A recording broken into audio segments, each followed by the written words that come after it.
Isa do sinyalis na napansin na ka ni algorithm diri sa mundo ni Lolo Mets. Isa sa napansin ako diri sa mundo ni Lolo Mets is kanang daghana ni views sa imuhang videos, tas daghan ni comment og ni react. Isa na sa napansin na ni aka ni algorithm diri sa mundo ni Lolo Mets.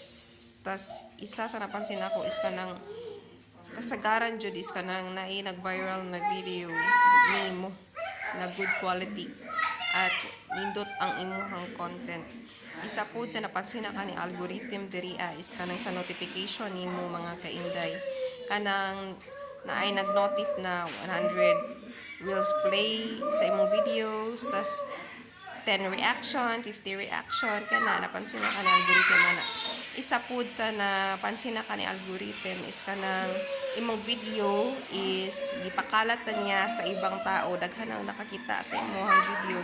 Ano kung inaingon nila na wider audience kana, hindi napakalat naman nila ang imong video ana.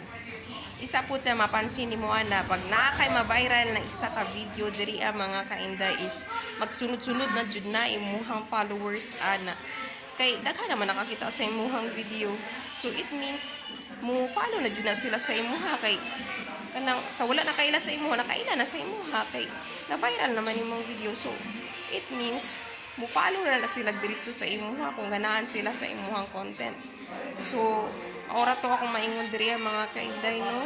So sana nakatuon mo sa akong giingon or gipangyaw-yaw diri ano. So salamat sa pagtan-aw. Bye bye.